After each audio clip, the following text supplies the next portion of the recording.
Bonjour à tous. De la peinture au menu aujourd'hui, ou plutôt de la littérature autour de la peinture. Passionné d'art marocain, entre autres, notre invité a ainsi choisi de consacrer une série d'ouvrages biographiques aux noms qui ont marqué l'art moderne marocain. Pour les deux premiers, il s'agit de Mohamed Hamri et Ahmed Yaqoubi. L'auteur biographique décrit ainsi les vies tumultueuses de ces deux artistes mondialement connus et souvent nationalement méconnus ou peu connus. Deux ouvrages non sans révélation que nous allons découvrir en partie un peu aujourd'hui en compagnie de leur auteur avec nous sur le plateau. Bonjour Latifa Sergheni, c'est une réelle joie de vous recevoir sur le plateau de Média TV. Merci de me recevoir. Donc la semaine dernière, vous avez présenté le deuxième ouvrage au Café littéraire à Casablanca. Ces œuvres donc biographiques sont les premiers volumes d'une série que vous voulez consacrer aux artistes peintres marocains. Mais pour vous, il est tout aussi important de parler de l'art de ces artistes que de leur personnalité. Est-ce grâce ou peut-être à cause de la psychiatre aussi que vous êtes ?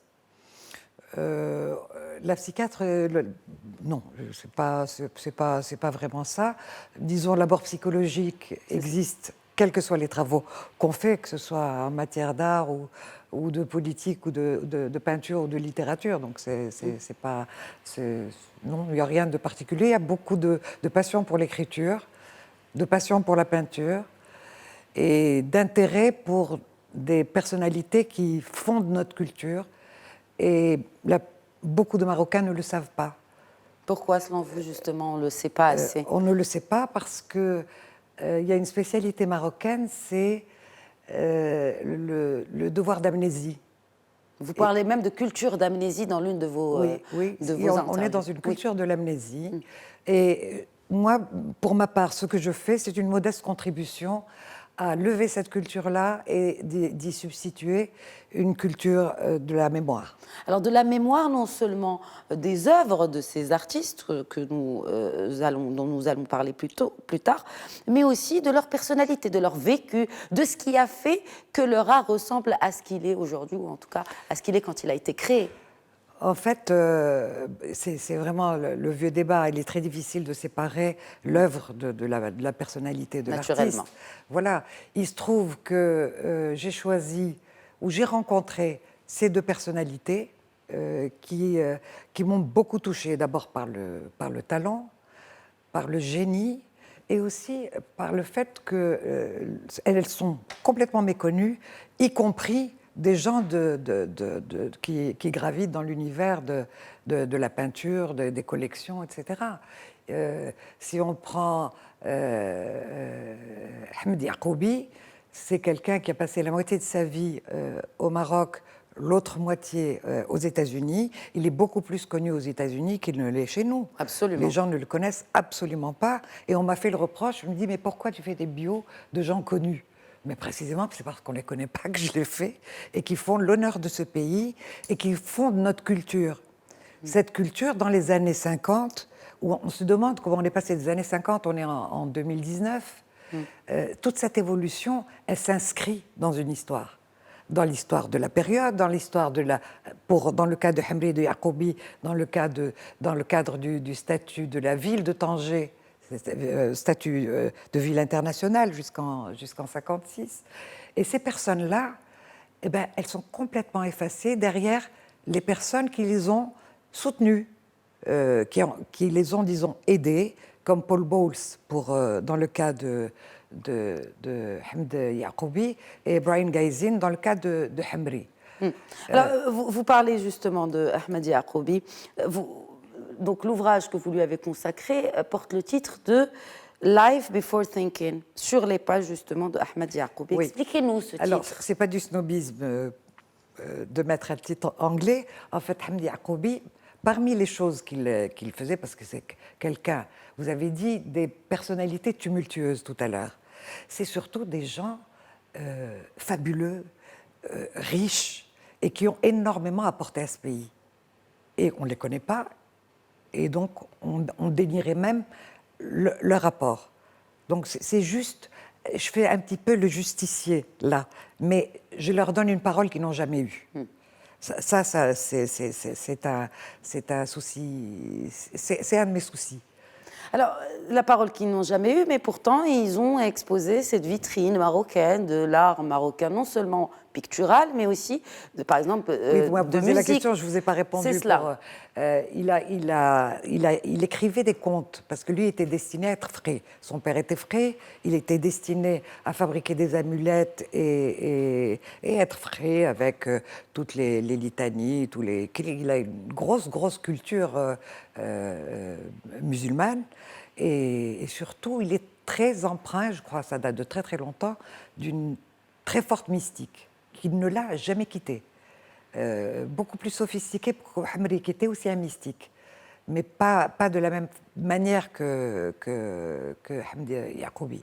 Vous êtes particulièrement attiré par ce côté mystique de ces artistes ou c'est juste une coïncidence? Non, ça fait partie, ça fait partie de leur être. Et tout cela transparaît dans le travail, dans leur œuvre. Oui. Donc, j'ai essayé de voir le parcours créatif à travers leur vie, et des vies exceptionnellement romanesques. Il faut dire que c'est ce qui m'a fait aussi, qui a exercé un attrait incroyable pour moi, pour faire ce travail, c'est que c'est des vies romanesques extraordinaires. C'est justement une histoire comme ça qui vous vient à l'esprit, Madame Sabrini. Quelqu'un comme Hamdi Yacoubi, c'est quelqu'un qui a connu tout ce que Tanger comptait d'extraordinaire. C'est une ville qui était complètement échevelée, libre. C'était la ville de la transgression. Il y avait autant d'escrocs que d'espions, que de gens louches, que de gens géniaux. Donc Tanger a vu défiler, évidemment, Paul Bowles, qui est, on dit, le propriétaire du mythe de Tanger. On a vu défiler Tennessee Williams, William Burroughs, toute la compagnie qui a constitué la Beat Generation, que Yacoubi a connue et dont il a été apprécié. La peinture à l'huile que pratique, qui est exceptionnelle, il faut regarder un tableau de Yacoubi pour voir cette espèce de satin à l'huile qui est exceptionnel. On le retrouve dans le travail de Bacon, de Francis Bacon, qui lui a donné la possibilité Francis Bacon était quelqu'un de difficile, hein, mais il a accepté la présence de Yacoubi dans son atelier. C'est lui qui l'a initié à la peinture à l'huile. Mais ce qui est important, que ce soit pour Hamri ou pour Yacoubi, ils ont été accompagnés, certes, ils ont fait des rencontres formidables. Yacoubi a notamment fait la connaissance de Rauschenberg, de Saïd Twombly, en 1952. Il y a eu tout ça. Mais ce qui est extraordinaire, c'est que c'est une œuvre fondatrice, en particulier je parle de celle de Yacoubi, c'est une œuvre fondatrice qualifiée, alors Bowles parlait d'abstrait primitif. D'autres critiques de l'époque disaient surréaliste. Mais on n'arrive pas à le mettre dans une case, non, finalement. D'abord, il faut savoir qu'il est né en 1928, il est mort en 1985, il n'est jamais allé à l'école, donc c'est un autodidacte qui a fait une peinture non figurative, c'est exceptionnel. Vraiment, quand je dis c'est un fondateur, un précurseur. Donc, à l'époque, on ne pouvait pas comprendre parce qu'on était à la fin de la période coloniale, du protectorat.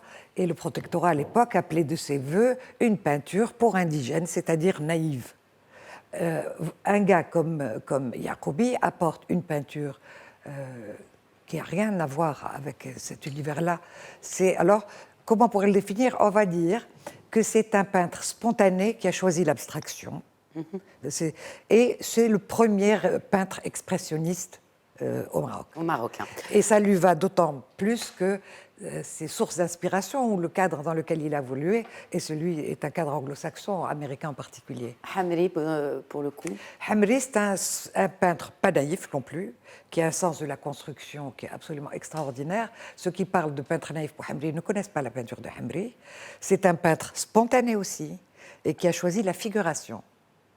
C'est comme ça qu'on peut le définir. Mais en tout cas, moi, vraiment, il me tient à cœur de rendre hommage à Média, qui m'accueille et qui fait une petite place au livre, ça me touche beaucoup, et à des initiatives comme celle du café littéraire que Jamal Boushaba a initié avec ses complices.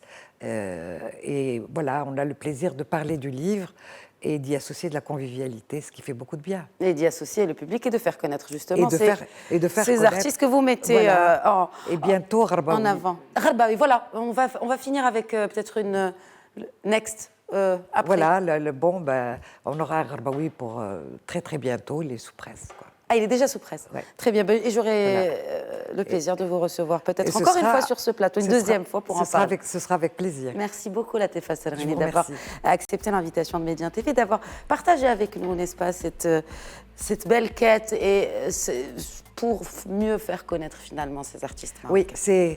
c'est des passeurs.